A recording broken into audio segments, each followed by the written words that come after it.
Plainfield, Wisconsin, November 16, 1957. Sheriff Art Schley had seen blood before. He'd seen drunks beaten senseless outside taverns, deer gutted clean in the snow. But nothing prepared him for the smell that leaked from Ed Gein's farmhouse. It wasn't the scent of death he recognized. It was older, wetter, wrong. The kind of odor that clung to the soul.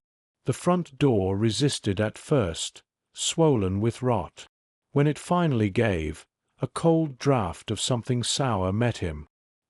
His flashlight swept the darkness, walls lined with newspaper, furniture shrouded in skin-like patches, a skull dangling from twine above the stove. The room seemed to breathe. Deputy Avery gagged behind him, muttering, "Jesus, Art, what is this place?" Schley's beam caught a shape on the table, what looked like a deer carcass, until the light found a woman's face, upside down, lips drawn tight, the body strung open from the ribs like a butchered hog. Schley stepped back, gripping his revolver, though no living thing moved. "That's Bernice Warden's," he whispered, his voice cracking on the name. Outside, the night was silent, the kind of silence that means the world itself is holding its breath. In that instant, the sheriff knew the town's quiet handyman wasn't just odd or lonely. Ed Gein had built something in here, a cathedral of madness, where the worship was made of flesh. And before the night was done, every secret this farmhouse held would come crawling out of the dark. Hours earlier, the town had only been missing a shopkeeper and a little warmth. Snow flurried lazy and thin over Plainfield Single Street, dusting the wooden sign of Worden's Hardware. Sheriff Art Schley stood behind the counter with Frank Worden, Bernice's son, turning the last sales slip over in his gloved hand. The paper was ordinary. What it named was not. "Antifreeze," Art read aloud, the pencil scrawl careful, almost childlike. Beneath it, a name the whole town knew, Ed Gein. Frank was pale and tight in the jaw. He was in here yesterday asking prices. Said his old Ford needed the winter stuff. The glass door still showed a rim of frost where someone had shouldered through in a hurry. A smear on the linoleum looked like it had been wiped with a rag, but hurriedly, the way fear wipes. No money in the register. No Bernice in the back room. Just a fallen .22 shell that shouldn't have been there, and the sense that something polite had turned mean. Art folded the receipt, slid it into an envelope, and felt the prickle of inevitability. Everyone in Plainfield knew Ed, quiet, odd, the handyman who watched funerals, who did chores for widows, who smiled like a man trying to remember how. The town's pity had made him invisible, an old bachelor in a grey cap, hungry for company and cheap coffee. But the receipt made him visible in ink. Out on County Road A, the squad car groaned through ruts of frozen dirt. They passed stubbled fields, the kind that hold winter like a grudge. Deputy Avery drove, jaw working, eyes bouncing between the road and the fence posts. "You think he's got her," he said, not wanting an answer. Art watched the tree line lean and fall with the car's rhythm and thought of the stories he'd ignored. The neighbor who said Ed kept his rooms nailed shut, the farm kids who swore they'd seen a light burning in the upstairs window at odd hours, the way Ed's eyes drifted past you, as if he were listening for something in another room. At a cattle gate, they stopped. The Gein place sat a quarter-mile off, a hunched silhouette against the pewter afternoon, shingles scabbed, wind banging a loose tin sheet in an irregular heartbeat. No smoke from the chimney. No dog. No sound but the prairie worrying itself. Art stepped out and tasted metal on the air. He remembered Ed's fingertips when they shook once at the VFW, dry as paper, warm as a man, and felt a small betrayal of his own. He'd told folks for years the town was safe because he believed it. He believed in ordinary evil, a bar fight, a theft, the winter that kills the unwary. He didn't believe in houses that swallowed people. He clicked the gate chain free, felt the cold bite his skin through the glove, and nodded at Avery. "We go soft and slow," he said. "If she's in there alive, we don't spook him." The path to the porch was a narrow cut through frozen weeds, as if even the plants had learned to keep their distance. A crow lifted from the eaves and flapped off like a bad thought. On the porch, the boards creaked with the sound of old secrets, and Art noticed the black ring where a bucket had sat, the faint track of salt across the threshold, the way the door's paint had bubbled and peeled like a scald. He put the envelope with the receipt into his breast pocket, 2 fingers pressed to it as though to keep the past from sliding away. He knocked. The house answered with nothing. He tried the latch. It resisted, then yielded. What lay beyond would turn rumor into record and pity into horror. But as Art crossed that threshold, he still carried a hope as fragile as the frost on the window, that he would call Bernice's name and hear an answer. That this would be a misunderstanding, an illness, a man who'd fallen strange and needed help. That the worst thing in Plainfield was winter.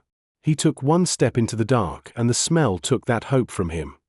It was a smell that had weight, a humid, clinging rot that seemed to slide into the lungs and sit there. Sheriff Art Schley had smelled death before, but this was something else, older, mixed with dust, rust, and the faint sweetness of decay. The beam of his flashlight swept over the narrow hallway, dust motes floating like ash. The wallpaper peeled in curls, stained dark in places that weren't water. To the left, a doorway gaped open to a kitchen. Something hung above the stove, a brown curve like an old hide. When the light hit it fully, Avery cursed and turned away. It was skin. The sheriff stepped closer, his boots scraping against the linoleum, and realized it wasn't just skin, it was a mask. Human.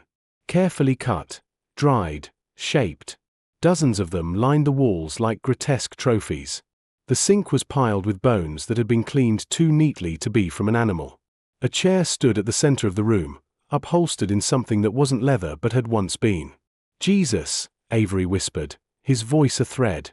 "What the hell's wrong with him?" Schley didn't answer.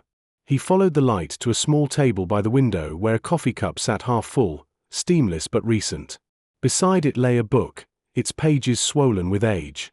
He opened it, medical diagrams, anatomy sketches, handwritten notes in a neat, looping script.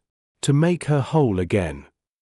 That phrase repeated down the page like a chant. The sheriff's hand trembled. He had seen men do violence. He had seen death without reason. But this was devotion. Ritual. A quiet, patient insanity that had lived among them for years. He thought of Ed Gein, standing outside the hardware store, smiling that soft, boyish smile, eyes too pale. "He was here," Schley said. "Not long ago." Avery turned toward the door. "What do we do?" "We find him," the sheriff said. But he couldn't shake the thought that part of him already had. The longer he stood in that room, the more it felt like Jane was there, woven into the walls, stitched into every surface, watching through what he'd made. They backed out of the house in silence, the smell following them like a living thing. Outside, the wind had sharpened, cutting across the field with a hiss that almost masked Avery's retching behind the squad car. Sheriff Schley stood still for a moment, the beam of his flashlight fixed on the line of boot tracks leading from the porch to the barn. The prints were shallow but recent, the snow hadn't filled them in. "He's close," Art muttered, and the words felt heavy. He motioned for Avery to stay behind and started toward the barn, revolver drawn, boots sinking in the crusted snow. Each step crunched louder than the last, echoing off the barren fields like gunshots in a cathedral. When he reached the barn, the door was latched from the outside. He unhooked it, the hinges groaning. The light caught rows of tools, saws, knives, hooks, each one gleaming with careful use. It was cleaner here than in the house, almost reverent. Something hung from the rafters under a top, long and narrow. Art's breath clouded the beam of his light as he reached up and pulled the top free. Beneath it, the shape of a human torso swayed gently, headless, hollowed, drained. The skin looked stitched, preserved. He stepped back, chest tightening. He'd seen deer strung like that every winter, but never a person. The floor was dusted with wood shavings and something dark, sticky, that had frozen into the grain. Against the far wall, an open trunk gaped. Inside lay pieces that didn't belong together, gloves made from flesh, a belt strung with human nipples, a skull fashioned into a bowl. Schley forced himself not to look away. "He's been building something," he whispered, though the words barely left his lips. A noise cracked behind him, something in the field. He turned sharply, light slicing through the cold air. For a moment, he saw only the swaying grass at the edge of the snow. Then a silhouette moved between the trees, a man's frame, slow, deliberate, carrying something slung over his shoulder. "Jane!" the sheriff shouted, voice echoing through the frost. The figure paused. Even from this distance, Art could feel the stillness, the unnatural calm. Then, without a word, the man slipped into the tree line, vanishing as if the night had swallowed him whole. Schley ran forward, breath burning in his throat, snow breaking beneath his boots. But by the time he reached the woods, there was nothing, no sound but the slow moan of wind through the pines and the soft thump of the torp still swinging in the barn behind him. The forest behind the Gein farmhouse was a crooked grid of skeletal pines and oak stumps. Sheriff Schley pushed through it, the flashlight beam bouncing wildly over the trunks. Somewhere ahead, a faint glow blinked between the branches, a lantern's pulse, steady and deliberate. He slowed, crouched low, breath fogging through his scarf. The air was colder here, the kind of cold that pressed in from every side and made sound travel wrong. He could hear his own heartbeat, the crunch of his boots, and under it, a rhythmic creak. Swinging metal. He crept closer. The glow hung from a low branch, illuminating a hollow dug into the earth. Inside it, a mound of dirt rose like a small grave, freshly turned. He knelt beside it, brushing the snow away. The top layer was soft. He dug deeper, and the first thing he saw was fabric. Scraps of a dress, lace, then the unmistakable texture of skin. He pulled back sharply, heart thudding. Beneath the dirt was the body of a woman, older, partial, missing her hands. Around her head was a wreath made of something brittle and pale. When he realized it was made of finger bones, he staggered back. Avery caught up behind him, gun shaking in his hand. "Christ, Art, this is the cemetery," he said, pointing toward the crooked fence visible through the trees. "He's been digging them up. Every one of them." Schley looked around, the flashlight catching glimpses of disturbed ground, mounded soil, wooden markers pried loose and discarded. "He's not killing them all," the sheriff murmured. "He's collecting them." He rose slowly, eyes narrowing toward the deeper woods. Somewhere beyond the graveyard, the trees opened into a clearing, the one the farmers said Ed visited on moonless nights. Schley remembered what the coroner had told him once about madness. It's not a storm, it's weather. It settles in, becomes the season. He followed the faint path through the graves until he reached the clearing. There, beside a dead oak, stood a shack of nailed planks and rusted sheets, an altar of sorts. On a stump sat a half-burned candle and a piece of paper scrawled with words that looked like scripture. "Mother watches. Mother forgives." Schley's mouth went dry. "He's making her again," he said under his breath.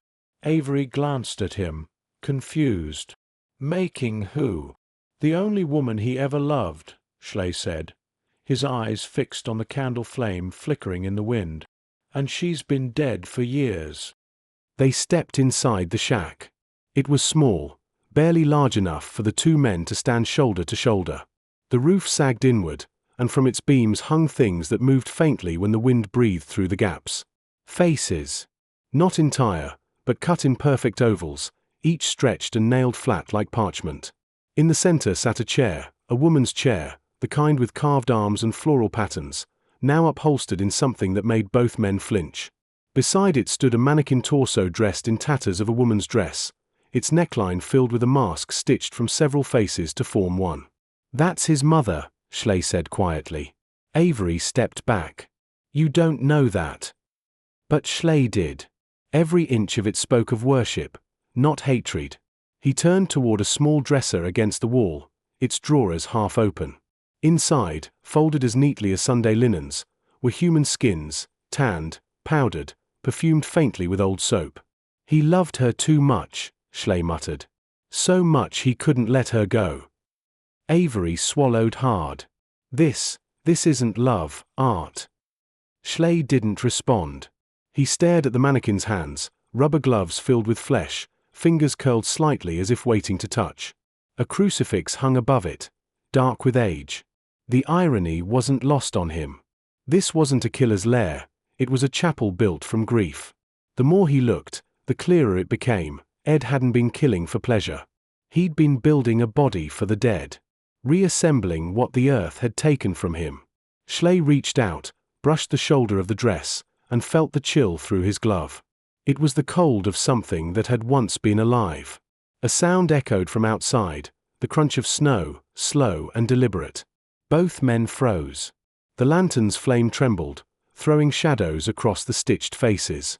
Schley lifted his revolver, gesturing for Avery to kill the light. The darkness folded over them, thick and close. The crunch came again, nearer now. Then a shape filled the doorway, a tall silhouette with a hat brim and a coat stiff with frost. For a heartbeat, Schley thought it was a corpse come to claim its own. Then the man stepped into the flicker of moonlight, and the sheriff's stomach turned to ice. It was Ed Gein. He wasn't running. He wasn't hiding. He just stood there, head tilted, a faint smile on his lips as if greeting guests to his church. "Evening, Sheriff," he said softly. "You found my mother." For a long, brittle second, no one spoke. The lantern flame fluttered between them, casting Ed's face in flickers, one moment kind, the next monstrous. His eyes were pale, colorless, and utterly calm. Sheriff Schley had seen men cornered before. They always twitched, stammered, pleaded. Ed didn't. He just smiled, the way a host smiles when dinner's gone cold. "She's not mad you came," he said, voice steady as still water. Avery's gun shook in his grip. "Put your hands where I can see 'em, Ed." Ed nodded, gentle as if humoring a child, and raised his hands. They were clean. Too clean. "Bernice Worden," Schley said, keeping his revolver fixed on him. "Where is she?" Ed tilted his head toward the farmhouse. "In there," he said simply. "Hanging." His tone was casual, like he was telling them where he'd left his coat. Avery took a step forward, fury flashing. "You sick?" Schley raised a hand to stop him. "Why, Ed?" he asked quietly. "Why her?" Ed blinked slowly, the smile never moving. "I needed parts," he said, like a man explaining a chore. "Mother was decaying. I had to fix her before she faded." He said it without malice, without awareness of horror. It was pure conviction, holy in its madness. Schley's finger twitched on the trigger. He saw now the truth. This man didn't live in the same world anymore. His mind had folded in on itself, creating a smaller one where death wasn't final, where a body could be reassembled, where love could be sewn back together. The silence stretched. Snow began to fall again, thin flakes catching the lantern light as they drifted between them. Avery moved first, lunging forward with the cuffs. Ed didn't resist. "She told me you'd come," he murmured as the metal closed around his wrists. "Said you'd take me away from the house, but she'd still be waiting when I got back." Schley met his eyes, searching for any trace of deception. There was none. Just a hollow calm. "You're not going back, Ed," the sheriff said. Ed's lips twitched, the ghost of a grin. "I always go back," he whispered. "The house needs me." When they led him out through the trees, the wind began to rise again. Behind them, the shack creaked, its nailed faces shifting in the dark like leaves. Avery glanced back once and swore he saw movement, something standing in the doorway, just beyond the reach of the light. Schley didn't look. Some truths, he thought, are better left unconfirmed. The squad car rumbled through the frozen fields, its headlights carving weak tunnels through the mist. Ed sat in the back seat, wrists cuffed, eyes fixed on the window. He wasn't looking out, he was looking through. Sheriff Schley could feel it. The kind of stare that wasn't bound to the moment, that drifted somewhere deeper. Avery kept glancing in the rearview mirror, his knuckles white on the wheel. "You think he even knows what he did?" he muttered. Schley didn't answer. Ed smiled faintly at his own reflection. "Mother said you'd come on a Saturday," he murmured. "Said the frost would be fresh, and the sheriff would smell of tobacco." The words slid out quiet and smooth, rehearsed. Schley felt the hair rise on his arms. "You been talking to your mother again?" he asked. Ed blinked slowly. "She never stopped talking," he said. "Just got quieter. You learn to listen between sounds." He turned his head then, just enough for Schley to see the curve of his cheek in the dim light. "You can't arrest me for loving her." Avery slammed his hand against the steering wheel. "Loving her? You dug her up, you made furniture out of people." Ed's voice softened to almost a whisper. "Mother was lonely. The house needed company." The car went silent again, the engine's hum filling the void. When they reached the station, Ed stepped out willingly, polite as always. He looked around as though waking from a dream. Inside, under the harsh white lights, the calm began to crack. The more they questioned him, the more his answers fell into strange patterns, half confession, half prayer. "They weren't alive when I found them," he said. "Just empty. I gave them purpose again. Mother would have wanted that." Schley stood in the doorway, watching as Ed traced invisible shapes on the table with his finger, murmuring to himself. The coroner's men had arrived by then, hauling in bags from the farmhouse. The stench filled the hall, even sealed in canvas. One deputy crossed himself. "You ever seen anything like this?" he whispered. Schley shook his head. "No," he said. "And I hope to God I never do again." But as he turned back toward the holding room, he caught sight of Ed's reflection in the glass, still smiling, lips moving soundlessly. It took Schley a moment to realize what he was mouthing. "Don't worry, Mother. I'm still home." By dawn, the whole of Plainfield was awake. The story had spread faster than the light itself. Neighbors whispering, storekeepers locking their doors, mothers clutching their children's shoulders as if madness could be contagious. At the county station, a doctor from Madison sat across from Ed Gein, a notepad resting on his knee. Sheriff Schley stood by the door, arms folded, watching. "You believe your mother speaks to you?" the doctor asked. Ed smiled faintly. "Not speaks," he said. "She corrects." The doctor leaned forward. "And the women you found, why them?" Ed's eyes wandered to the ceiling, as if the words came from there. "They were like her. Strong. Pure. But their skin was too new." He paused, considering his next words like a craftsman adjusting a tool. "You can't make old things from new flesh. You need age. Memory. The body remembers holiness." Schley felt his stomach twist. The doctor scribbled, voice calm. "You think what you did was holy?" Ed met his gaze for the first time. "Mother said the world was rotten. I was only cleaning the rot." Outside the room, the sheriff lit a cigarette he didn't remember pulling from his pocket. The coroner had sent word, the remains of at least 10 women, some never identified. Human skulls turned into bowls, corsets made of skin, lips sewn into garlands. The photographs sat on the table in front of him, black and white but still too vivid. He flipped one over. The label read, "Recovered mask, source undetermined." He put the cigarette out.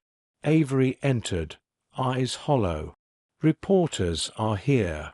They want to see the house." "No one goes in there," Schley said firmly. "That place isn't evidence, it's infection." He thought of Ed's quiet voice, the reverence in his tone. This wasn't a killer driven by hate.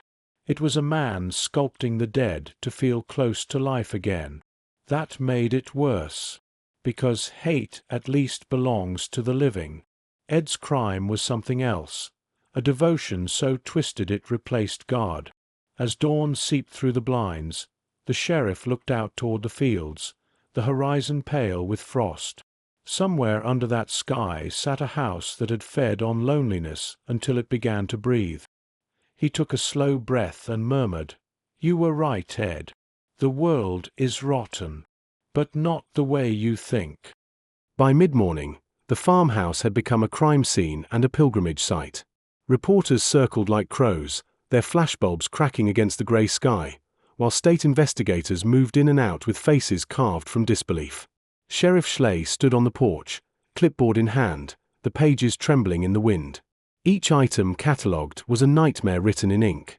Item number 14, human skull, modified into soup bowl. Item number 22. Chair seat constructed from preserved dermal tissue. Item number 41. Female torso, hollowed, dressed in a vest of flesh. The coroner's voice droned from inside the house, detached, procedural. But every line on that paper felt like another grave unearthed. Schley looked out toward the horizon, the same horizon that, yesterday, had meant peace. Now it just felt like a curtain drawn over hell. Avery emerged from the house, pale and shaken. "They found something new upstairs," he said.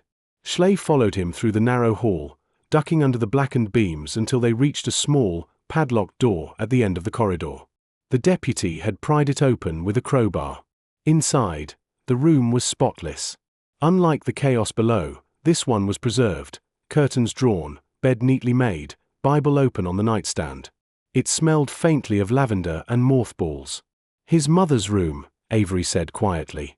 "He kept it just like she left it." Schley stepped closer, touching the quilt with a gloved hand. A framed photograph sat beside the pillow, a stern woman with small, merciless eyes. The kind that could make a grown man feel 6 years old. On the dresser lay a single item that didn't belong, a jar with something pale floating inside. Schley leaned down and realized it was an ear. The tag read, Augusta Jane. He staggered back, pulse quickening. He couldn't let her go, he whispered. Not even the parts. Avery looked at him, face drawn. "You think he started killing after she died?" Schley nodded. No question. That house was her tomb, and he was trying to bring her back piece by piece. Outside, the crowd's murmur rose with the wind. Reporters shouted questions through the snow. Was it Satanism? Cannibalism? Madness? Schley ignored them. The truth was worse. It wasn't any of those things. It was grief without end, love without boundary, devotion without mercy. As he closed the door to the mother's room, the hinges let out a soft, tired groan, like something sighing from within the walls. For a moment, it almost sounded like a woman's voice. The evidence kept coming, as if the house were coughing up its sins one piece at a time. In the cold light of the barn, officers laid the items out on oilcloths, garments, ornaments, and tools of creation turned desecration. Each piece was touched carefully with gloved hands, tagged, photographed. Sheriff Schley stood over them, his breath fogging. "These ain't trophies," he said quietly. "They are costumes." Among the piles were vests made from women's torsos, leggings of flayed skin stitched neatly along the seams, and masks so delicately crafted they looked ready to blink. Someone found a showbox filled with lips, each one strung on twine like beads. A young officer gagged and turned away. Schley remained still, forcing himself to look. He understood now why the farmhouse felt inhabited even when empty. Ed hadn't just built things, he'd worn them. He had stepped into the flesh of others to become the thing he missed most. His mother.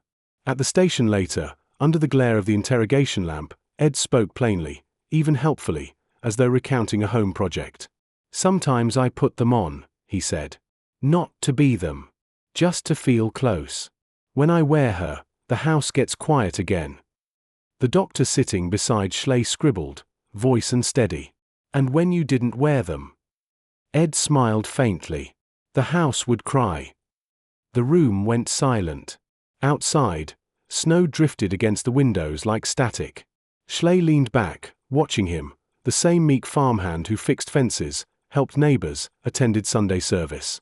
But now the sheriff could see it clearly. All those small kindnesses had been armor. Underneath, a boy had never left his mother's shadow. He'd just built new ones out of the dead. Later, when the interview ended, Schley lingered as they led Ed to his cell. He caught the man's reflection in the hallway glass, small, hunched, ordinary. But for a split second, the angle shifted, and in that reflection, Schley swore he saw something standing just behind Ed. A shape in a faded dress, watching. He blinked, and it was gone. The deputy beside him asked if he was all right. Schley didn't answer. Because for the first time in 20 years, he wasn't sure the cells at Plainfield could hold what they'd caught. The following morning, the state police arrived with a photographer, a tall, thin man with wire-rimmed glasses and the kind of detachment that comes from seeing too much.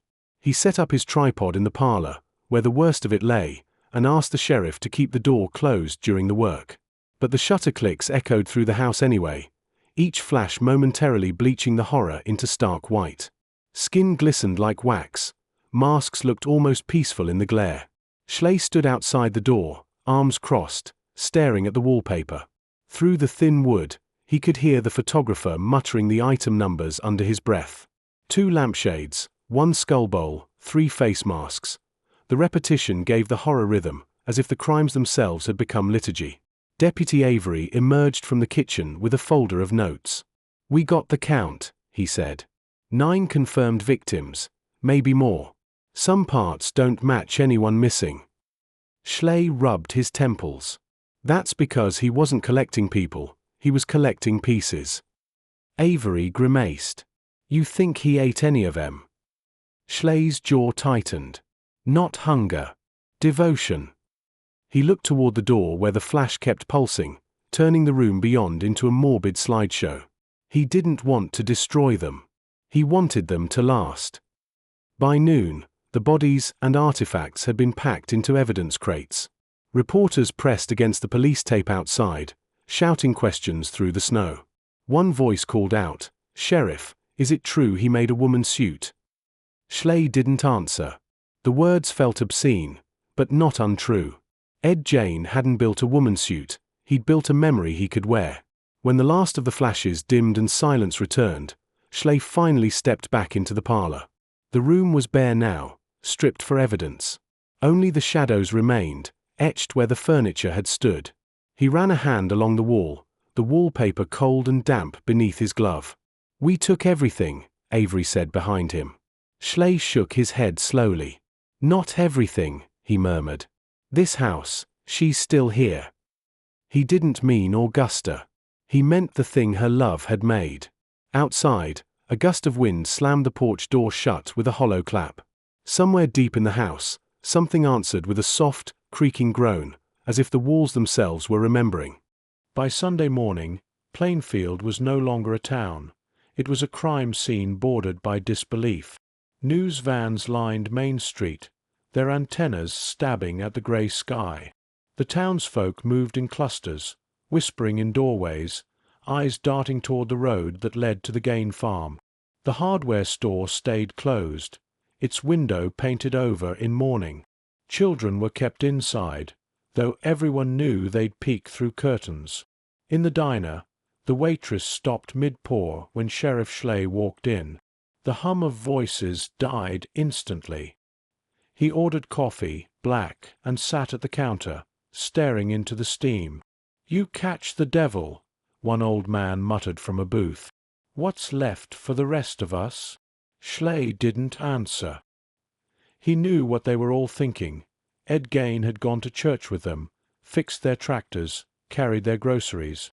If the devil wore a face, it was one they'd all shaken hands with. When he left the diner, the air outside was colder than before, sharp enough to sting the lungs. He walked past the barber shop where Ed once swept the floors for spare change, past the schoolyard where he'd mended fences for free. Every step was haunted by the ghost of normalcy. At the station, reporters were waiting again. "Sheriff," one shouted, "why didn't anyone see it sooner?" Schley stopped, jaw tight. "Because he smiled," he said simply, "and we all believed it." Inside, Avery was sorting mail, half of it letters from other counties, the rest from strangers offering prayers or curses. "You see this," he said, holding up a folded sheet. "Some preacher in Milwaukee says the devil's moved north. Says the farm should be burned." Schley took the letter, scanned it, and tucked it away. "No fires," he said. "That house is proof now." Avery hesitated. "Proof of what?" The sheriff looked out the window at the faint plume of smoke rising from someone's chimney.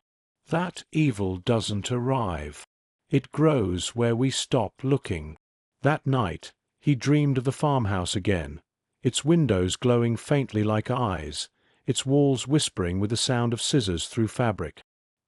He woke before dawn, heart pounding, certain of one thing: Some places shouldn't be left standing, but the law, like guilt, moves slow, and until it caught up, the house on the hill would wait, patient, hungry, and listening. 2 weeks later, Sheriff Schley received the paper he'd quietly hoped for, the state's authorization to dismantle the Gein property. Not for evidence, not for cleansing, but for containment. Too many people were coming. Strangers from Chicago and St. Paul, journalists and gawkers, all eager to stare at the house that had birthed nightmares. They chipped at the porch for souvenirs, pried loose shingles, snapped photographs beside the barn. Plainfield had become a carnival of horror, and Schley could feel the town rotting from the inside. He drove out before sunrise, alone, parking by the gate where the frost still clung to the fence. The house stood quiet, dark against the blue dawn, its silhouette crouched like a sleeping beast. The wind had stripped it bare, the curtains hung limp, one shutter broken loose, creaking back and forth with a hollow rhythm. He stepped inside one last time. The walls seemed emptier now, but they breathed still. The air carried that faint undertone, iron and mildew and something beneath both, something that would never wash away. He moved through each room slowly, touching nothing, but remembering everything. The chair in the corner where Ed had once sat reading scripture. The kitchen stove where the horror began. The bedroom upstairs, still locked, Augusta's ghost folded neatly under the covers. In the parlor, Schley lit a cigarette and stood before the boarded window. "You're done now," he said softly, to no one and everyone. The match hissed out between his fingers, and he tossed the butt into the cold hearth. Behind him, the floor creaked as if in response. He turned, but no one was there. Only the faint smell of lavender, faint as memory. He walked out into the morning, locking the door behind him. The demolition crew would come at noon. Before he left, he looked back one last time. In the upper window, he thought he saw a shape, thin, unmoving, watching. Just a curtain, maybe. But when the wind shifted, the fabric didn't. It stayed still, like breath held. Schley got in his car and didn't look back again. That afternoon, as the first hammer struck wood, the sound carried across the empty fields. Some swore the wind picked it up and echoed it through the valley, a single moan that rolled for miles. By dusk, the Gein farmhouse was gone, burned to its bones by someone's unseen hand before the state men could touch it. And in the ashes, they found only one thing unburned, the rusted frame of Augusta's chair, still standing upright amid the ruin. When Sheriff Schley arrived that night, the horizon was already pulsing orange. Flames licked the sky above the barren fields, roaring louder than the wind itself. By the time he reached the gate, it was too late. The house was an inferno, walls collapsing inward like lungs exhaling for the last time. Firemen worked in silence. There was nothing left to save. The heat scorched the frost off the ground, and even from a distance Schley could feel the sting on his face. Avery ran up, panting, eyes wide. "We didn't start it," he said. "Someone beat us here." The sheriff's gaze swept the crowd, neighbors, reporters, drifters. Dozens of faces, all lit by the same reflection of hell. No one stepped forward. No one spoke. "Then it started itself," Schley muttered. When the roof caved in, sparks showered the field like dying stars. The townspeople stood behind the tape, some crossing themselves, others weeping quietly, but most just watching, as though they needed proof the evil could actually burn. Yet even as the house turned to cinders, the wind carried a smell that made Schley's gut twist. Not just smoke, but something human, something unwilling to leave. By dawn, only the foundation remained, blackened, steaming, skeletal. Schley walked the perimeter with a lantern while the others packed up. He crouched near the ruins of the parlor and noticed something glinting in the ash. He brushed it clean with his glove, a metal clasp from a handbag, melted and warped, engraved with the initials BW. He swallowed hard. Bernice Worden's. He pocketed it, closing his fist tight around the heat. Avery called from the truck. "We found tire tracks, 2 sets. Whoever did this came in from the North Road." Schley nodded, though he already knew no arrest would come of it. Some things a town buries together. He stood there until the sky lightened and the embers cooled, until the world went quiet again. And when the wind shifted, carrying the scent of burned wood across the field, he thought he heard something faint beneath it, a woman's voice, low and steady, humming a hymn. He looked toward the ashes and whispered, "Let her rest, Ed." Then he turned away. But behind him, in the curling smoke, a single beam still stood upright, blackened but unbroken. The beam from Augusta's room. And for the briefest moment, it swayed, as though something unseen was still sitting there, waiting for her son to come home. For the first time in months, the fields around Plainfield were still. The ashes of the Gein farmhouse had cooled into a grey scab across the land, steaming faintly where the frost touched it. Sheriff Schley drove past each morning on his way to the station, but he never stopped. He couldn't. The silence there had weight. It pressed against the windows like fog, and sometimes, when the engine idled, it seemed to whisper. Reporters had long gone, the gawkers too, but the story refused to die. Newspapers in Chicago called it the House of Human Horror. Radio shows spoke his name in the same breath as monsters from fiction. But Ed Gein wasn't fiction. He was alive, and he was waiting. At the state hospital in Waupun, he was kept under constant watch. The nurses said he was polite, tidy, grateful for his meals. He smiled at everyone, offered to help clean the ward. But at night, they heard him humming a slow, rhythmic tune. Sometimes he spoke softly, as if in conversation. One nurse asked him once who he was talking to. "Mother," he'd said, with perfect calm. "She likes it when I hum." The staff wrote it down as delusion. But some refused to enter his cell alone. Schley visited once, months after the trial. He told himself it was for closure, but in truth, he needed to see whether the man who had ruined his sleep still looked human. Ed sat on his cot, hands folded, the same faint smile on his lips. "Sheriff," he said warmly, as if greeting an old friend. "You look tired." Schley didn't reply. "They treat you well here." Ed nodded. "Better than home," he said. "Mother's quieter now." The sheriff studied him for a long moment. There was no hatred left, just pity. The man across from him wasn't a monster anymore. He was an empty vessel that madness had hollowed and left breathing. "You think she's proud of what you did?" Schley asked finally. Ed looked up, eyes bright with childlike certainty.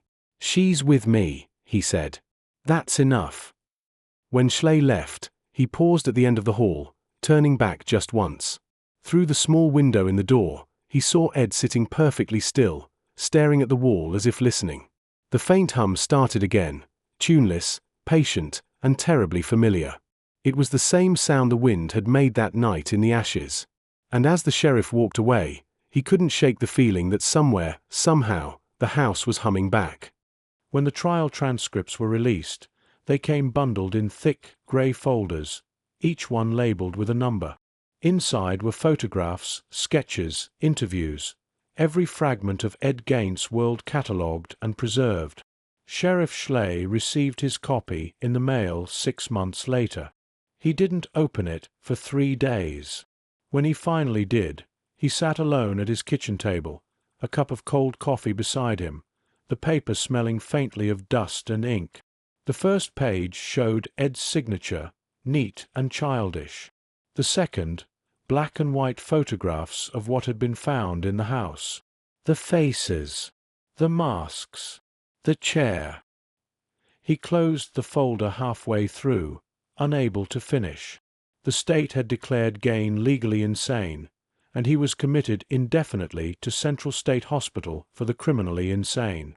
The town exhaled, pretending relief. But still, pieces of him lingered. A reporter had sold photos to tabloids. A carnival owner had offered to buy the charred remains of Ed's truck to display in a museum of the mad. Schley had it seized and dismantled before it could happen, but the offer letters kept coming. People wanted pieces of the horror, as if owning it could make it smaller. One evening, Schley stopped at the hardware store, reopened now under new management. The bell above the door jingled, and for a split second, the smell of oil and sawdust brought everything back. The counter, the receipt, Bernice Warden's handwriting. He froze, staring at the spot where she'd once stood smiling. "Sheriff?" the clerk asked gently. "You all right?" Schley nodded slowly. "Just ghosts," he said. "They like this place." He left without buying anything. That night, he drove past the field where the house had stood. The snow had buried the foundation, but the ground was still uneven, as though something underneath kept shifting. He parked by the gate, cut the engine, and stepped out into the silence. For a long time, he just stood there, the wind biting his face, the dark pressing close. Then, faintly, he saw it, a small flicker near the edge of the field. Not fire, not light, just a brief shimmer, like reflection off glass. He blinked, and it was gone. He told no one, because deep down, he knew what the light was. A window, just one, and behind it, someone waiting for him to come back. The following spring thawed the ground around Plainfield, and with it came the unease. Farmers ploughing their fields found fragments that shouldn't have been there: buttons, bone shards, scraps of cloth stiff with age. Each time, they called the sheriff's office, and each time, Schley drove out alone, gathered the remains quietly, and said little. He buried them again by the edge of the cemetery, unmarked. "No one should have to rest in his shadow," he told Avery. The deputy nodded but avoided his eyes. The town pretended to heal, church bells rang, children played again, laughter returned to the diner, but beneath it all, a pulse still beat. Evil doesn't vanish, it goes dormant. On the anniversary of the arrest, Schley was invited to speak at a town meeting. He stood before familiar faces: farmers, teachers, shopkeepers, each of them marked by a year that had scraped away innocence. "We like to believe monsters come from somewhere else," he said quietly. "That they look different, sound different, live behind fences far from ours. But Ed was one of us. He grew up here, went to church here, bought groceries from us. Evil doesn't knock, it just stops needing to." The room was silent. Someone in the back sniffled. Another man muttered a prayer under his breath. Schley folded the paper he hadn't read from and stepped down without another word. That night, he couldn't sleep. He drove out again, drawn by something between duty and obsession. The field was quiet, the sky clear and vast. He stood by the fence, hands in his coat pockets, breath rising in pale clouds. "You still here, Ed?" he whispered into the dark. The wind stirred, carrying a faint sound, like laughter, or maybe the creak of an old chair. He waited, heart thudding. Then the air went still again. He turned to leave but stopped when he noticed the snow beneath his boots, flattened in a perfect oval, like someone had been sitting there, long enough for the ground to remember the weight. Back in town, as dawn touched the steeple, he wrote one final note in his report, though no one would ever read it. "Evil is not buried. It waits beneath the frost, and it listens for its name." Where are you watching from tonight? And what's the weather like where you are? Tell us below. Some stories live longer when they're spoken aloud. Summer came to Plainfield like a truce. The fields greened again, the barns filled with hay, and the birds returned to the eaves. Yet, even under sunlight, people crossed the street when passing Ed Gein's name. The sheriff's office stopped getting calls about ghosts on County Road A, but the quiet wasn't peace, it was fear learning to whisper.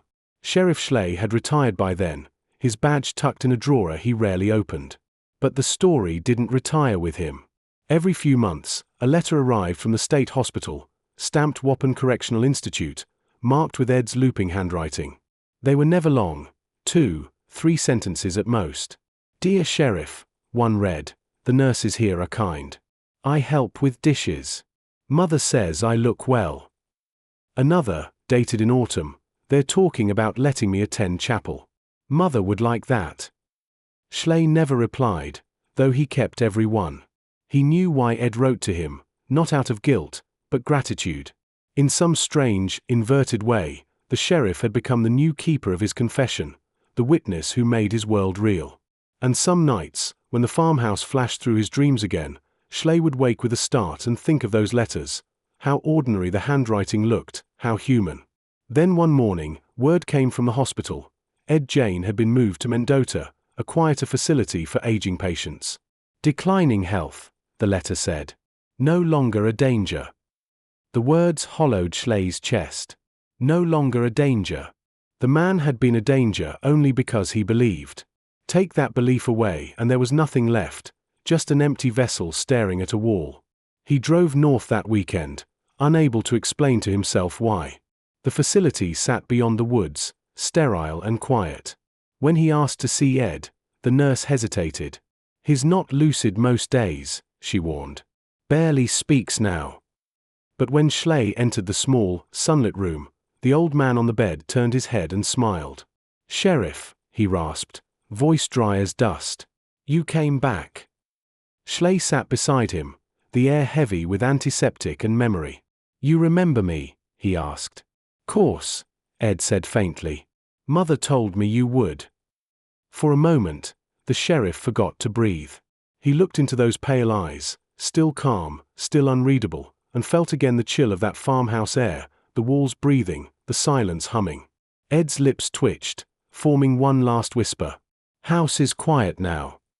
Then his eyes drifted closed, and the room went still. Ed Gein died on July 26, 1984, at the age of 77. The hospital called the sheriff's office that morning, out of formality, though Sheriff Schley had been retired for nearly a decade. The nurse on the line spoke softly, as if describing a sleeping child. "He passed in his sleep. Peaceful. Peaceful." The word didn't fit. For nearly 30 years, Jane had lived in confinement, quiet, courteous, never violent.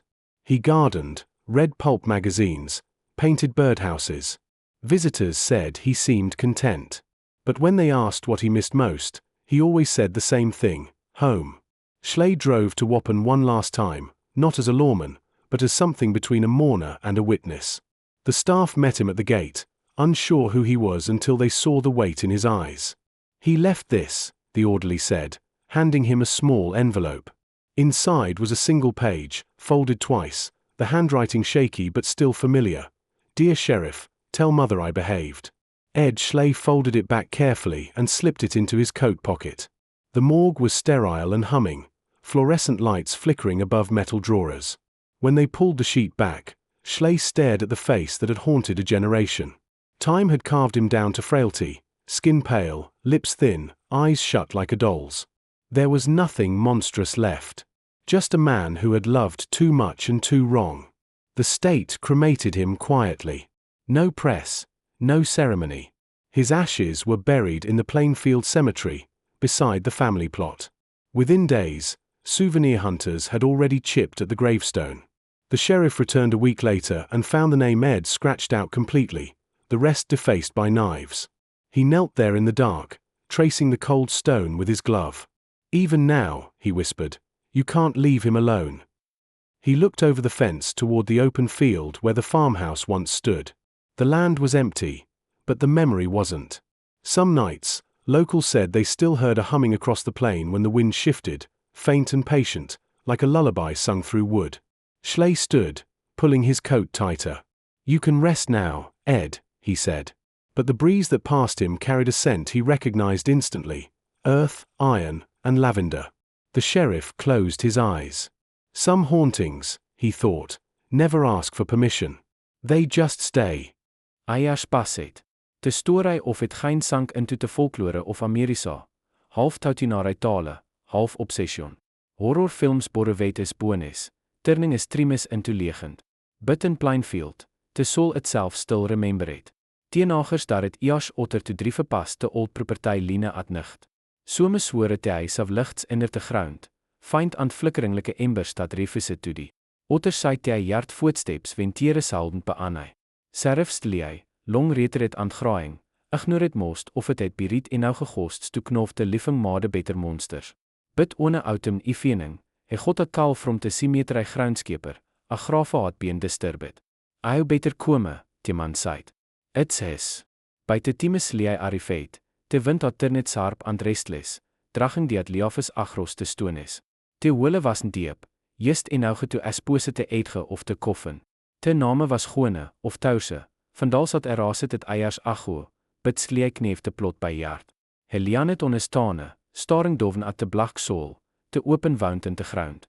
Wat weer hy hoping te vind, hy whisper het. Te groundskepers rig het, Ligting at sigarette with 'n trembling hand. My betyt hou het 'n left someting behind. Sklie soek is hiat. Hy left efferreiting behind. Die fillet te hole bevore daf. Wente last so velvol of dit vel. Te serif veld someting sift in is boots. Not movement, but weiget, asof te jarte ek haal het. Te wind wend stil, te nige toe feit. Hy look het epa te trieline aantouget, voor te briefest moment, hy savasape standing tere. Alleen figure in 'n flannel shirt, pale is watching, a pression calm. Just te volg, maibe. Just age. Bid as eternituliafe, hy jarte find thriak, like an old floorboard settling, anti-stained of lavender brisset past him onse more. He didn't look bask. But as hy reached is terug, he found himself whispering aloud to the darkness, "It's over, Ed. Stay buried." Te wind answered with a sig that wasn't waited te wind at all. In the years that followed, the legend of Ed Gein refused to fade, it metastasized. Writers came, then filmmakers, turning his name into currency for fear. Psycho, the Texas Chainsaw Massacre, Silence of the Lambs, each borrowed from Plainfield's quiet horror. And though the faces changed, the soul of the story remained the same, a man who couldn't let go. Sheriff Schley never watched any of them. He didn't need to. The real version played behind his eyelids each night. He'd wake to the smell of damp earth, hear the faint rasp of scissors through fabric, and see those pale eyes again, calm and almost kind. His wife told him to write it down, to empty it out onto paper. So he did. Page after page, in small, careful handwriting, he chronicled every detail, from the first receipt to the last breath. He never meant it for anyone to read. He just needed to trap the memories somewhere outside himself. By winter, the manuscript filled an old ledger. He tied it shut with twine, placed it in a wooden box, and locked it away. But even sealed, it seemed to hum faintly in the quiet of the house. One evening, his grandson found him staring at that box. "Grandpa," the boy asked, "why do you keep that if it makes you sad?" Schley smiled, tired. "Because forgetting doesn't stop something from being real," he said. "It just makes it easier for it to happen again." Years later, after Schley's death, the box would be found in his attic, the papers yellowed and curling. The first page read only one line in trembling ink: "I met a man who built his grief into a god, and I buried them both." That line would never be published. But in Plainfield, the old-timers still told the story of the sheriff who saw hell up close and carried it in silence. And sometimes, when the wind swept across the empty field where the house once stood, the sound carried faintly through the grass, a low hum, steady as breathing. Some said it was just the wind. Others swore it was the house remembering its name.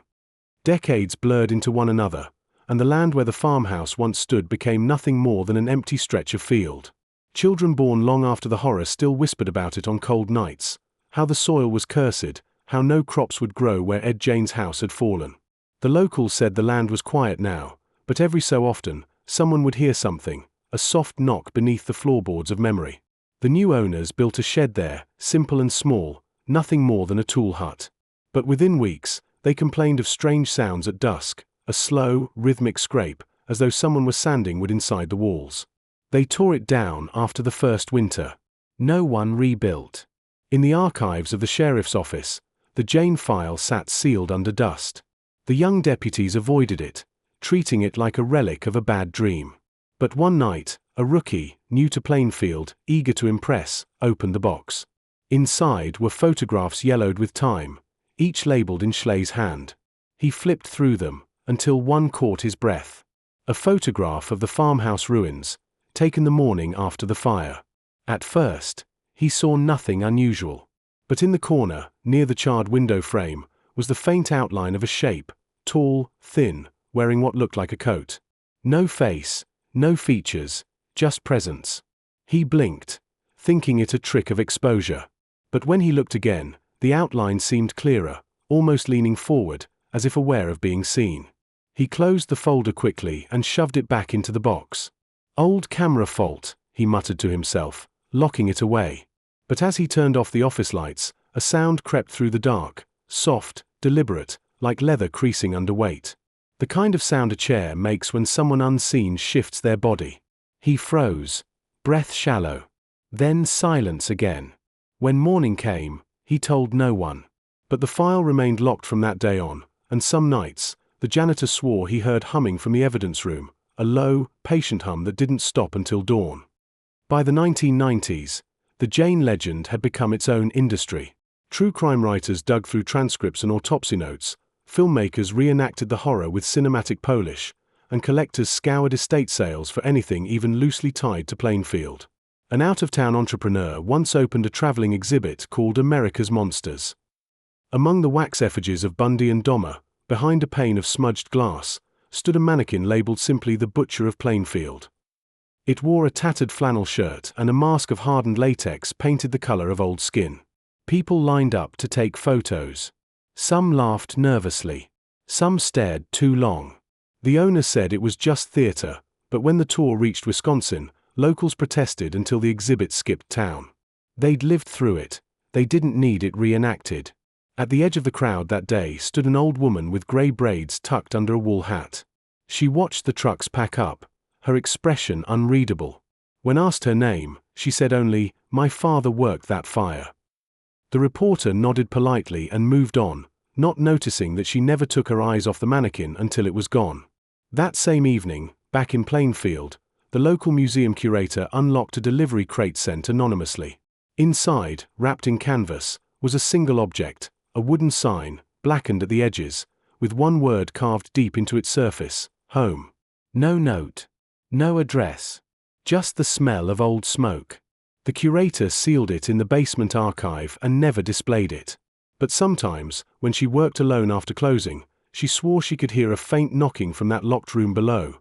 Slow, deliberate, like someone testing the walls for weakness. Outside, the wind moved through the fields, bending the dead grass in waves. Beneath it, the earth stayed restless, holding tight to the memory of a house that refused to be forgotten. Het was nearly half a tentery after the farmhouse burnet when the voice returned. Not a scream, not a ghostswail, so meting subtler. The locals cited began witte te radios. Staat het wel te trouge songs laat at nicht, and for a 5 seconds, teer het by whisper, love, even, almost kind. A man's voice. So metouget het was aan old broadsast loping trouge te verpinsy, otter swore het sy tuirnaam is.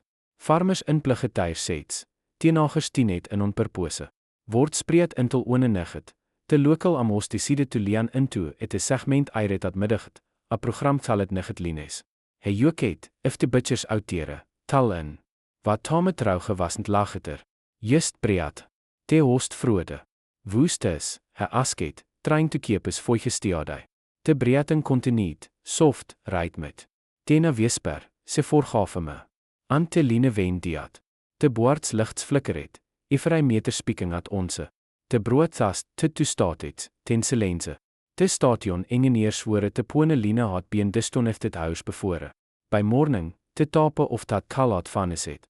Te host fight 2 days later. Serifs lees grandson, novjaring te samebadge is grandvader onse dit, visite te radio tower out of curiosity. Hy stoot in te bote, jat set on, listening to him of te power lines outside. Hy beliefe in dat stif, te engineer asket. Voitjes, huntings, te eiang serif sirigit. Hy beliefe in die huis, hy seit. Dat nigget, driefing home, hy passe te field weer te Gein house onse stoot. Te moon was hegge, te ersarp. Hy turnet of te enene ansatere, te world perfect lei stil. Ten, just findlei, trouge te krakle of te polisie radio, a voice murmuret, barrelei abofe te wind, serif. Hy grippe te wiel, pulse hammering. View is tes. Tel herre was goed, te fooi gesait. Ten te staat het retternet. Te field lei empty. Bid as hy look het uit agros te gras, te sape of a house seeme to simmer voor just a sekond, outlenet in silverlicht, ten gone agaan, as touge te land itself wat if hale te memorie. After the broadcast, the young Sheriff Schley couldn't shake the voice. It followed him in quiet moments, under the hum of the refrigerator, in the static before the TV caught signal, in the spaces between dreams. It wasn't loud, just there, calm, even-tempered, the way a father might speak to a frightened child. And though it never said much, it always ended with the same whisper, "Tell her I was good." He didn't know who her was. Maybe Augusta. Maybe the town. Maybe the world. He started digging through his grandfather's old files, the one stored in the attic, tied with string. The pages were brittle, yellowed, smelling of tobacco and time. Among the reports and Polaroids, he found a single envelope labeled in his grandfather's handwriting, "Do not return to field." Inside was a folded note. He never left. When the wind shifts west, you can hear her praying, and him listening. The younger Schley felt his stomach knot. That night, he dreamt of the farmhouse, not as ruins, but whole again, standing against the horizon, windows lit from within. He could hear music playing, something soft and old. Through one window, he saw a woman brushing her hair. Through another, a man sewing something at a table. He tried to call out, but no sound came. Then the woman turned toward him. Her eyes were pale, hollow. "You look like him," she said, voice thin as breath. "You shouldn't have come back." He woke with frost on his skin and the smell of smoke in his room. His police radio, still switched off, crackled once, briefly, home. The next morning, he drove to the cemetery. The sun hadn't risen yet. Mist clung to the ground like memory. He walked to the defaced stone where Ed's name used to be, kneeling beside it. "You've had your time," he whispered. "You can stop now." For a moment, there was nothing. Then a low hum, faint but steady, vibrated through the earth. It was the same hum that had haunted his grandfather, the sound of silence remembering. The young sheriff closed his eyes and whispered the only prayer he could think of, "Let him sleep." When he stood, the mist was clearing. But in the distance, over the empty field, the faintest outline of a roof flickered in the dawn light, just long enough to remind him that some bloodlines carry echoes instead of heirs. Weeks passed before Sheriff Schley could convince himself to return to the site. It wasn't duty that brought him back, it was gravity. The kind that pulls generations toward unfinished stories. The morning was pale and windless, the horizon stitched with low fog. He parked near the old fence line, the grass stiff and frostbitten, and walked the familiar path toward where the farmhouse once stood. His boots sank into soft earth, wetter than it should have been for winter. The ground still breathed here. He knelt, brushed away a layer of frozen soil, and found wood, rotted, dark, but structured. A floorboard. Beneath it, the faint smell of mildew and iron. The earth hadn't erased the house. It had swallowed it whole. He fetched a spade from the truck and began to dig, methodical, careful. After the first foot, the air grew heavier. By the second, the light dimmed, though the clouds hadn't changed. He uncovered what looked like a doorway frame, still intact, its hinges fused with rust. He ran his fingers along the edges, and for a heartbeat, the ground beneath him pulsed. Not movement, breath. A sound followed, so faint he thought it was the wind at first. A slow scrape, like fabric against wood. Then, from below the soil, something else, humming. Low. Familiar. A tune he'd heard his grandfather describe in the old reports. He dropped the spade, his throat tightening. "Ed," he whispered, though he didn't know why. The humming stopped. Then a voice, muffled but close, "You shouldn't have come alone." He stumbled backward, boots catching in the mud. The field around him rippled, the frost cracking in rings outward, like something stirring beneath. He ran for the truck, heart hammering, the air sharp and metallic in his lungs. When he looked back once, just once, he saw it, a sliver of darkness opening in the ground where he'd dug, like a door easing open to let light, or something worse, escape. He drove without stopping until the field vanished behind the curve of the road. And though he never spoke of it again, he marked that spot on his map in red ink, labeling it not as a crime scene, but as a warning. Because some houses don't burn. They just change their foundations. That spring, the rains came early, heavy, unending, drumming across Plainfield like a slow heartbeat. The young sheriff had stopped sleeping altogether. Every night, his dreams returned to that field, the dark soil pulsing, the door under the ground whispering his name. He told no one, though his eyes grew hollow and his voice quieter with each passing week. The townsfolk noticed. Some said he was cursed, that the Gein name had taken root in his family like a weed. Others simply pitied him. Grief and madness often wear the same face. One night, as thunder rolled low across the horizon, he sat alone in his office, flipping through his grandfather's journal. A loose photo slipped free, a black and white shot of the old farmhouse before the fire. But there was something wrong. In the image, a curtain in the upstairs window was pulled slightly aside, and behind it, a pale hand pressed against the glass. He turned the photo over. Written on the back, in his grandfather's uneven hand, were 3 words: "She never left." Lightning flashed outside, and the lights in the station flickered. Then the radio hissed. At first, just static, then the faint, steady hum. The sheriff froze, staring at the speaker. The hum shifted, became a voice, the same soft tone that haunted his sleep. "It's open now," it said. He bolted from his chair, the radio crashing to the floor, voice still whispering through the broken speaker, "Come home." Rain lashed his windshield as he drove. The wipers couldn't keep up, the world blurred into streaks of grey and light. The road to the field was nearly washed out, but he knew every turn. When he arrived, lightning split the sky, and he saw it. The field wasn't flat anymore. The ground had sunken in the center, forming a shallow hollow. Water pooled at the edges, swirling slowly, though there was no wind. He stepped closer, boots sinking into the mud. Then he heard it, the creak of a floorboard beneath the earth. Not imagination. Not memory. Real. The air smelled of smoke and lavender. He turned to run, but the mud clung to him like hands. Beneath the roar of the storm, a voice rose from the hollow, calm, measured, patient. "Mother forgave me." And then the ground exhaled. When the storm passed, Plainfield woke to a wound. The field where the Gein house had once stood was gone, swallowed overnight. A sinkhole had opened where the earth had softened, a perfect circle 30 feet across, its rim slick with black mud. By the time the townsfolk gathered, Sheriff Schlee's truck was there, door open, engine still running, headlights aimed at the crater. But he was gone. No tracks, no footprints, no body. Just his badge, half buried in the mud, glinting faintly in the morning light. The rescue teams came by noon. They lowered lights and cameras into the sinkhole, but the feed cut out halfway down. The only thing recovered was the spade he'd used months before, its handle warped, blade cold as stone. Collapsed structure, the engineers said, though no one could explain how a foundation that hadn't existed for decades could give way now. The locals didn't argue. They just stopped going near it. That night, the sky over the field glowed faintly red, as if fire were breathing underground. The wind carried a smell again, burned wood, wet soil, something older beneath. The next morning, a layer of fog had settled over the crater, thick as wool. Through it, some said they heard the sound of a rocking chair, faint but steady, creaking in rhythm with the earth.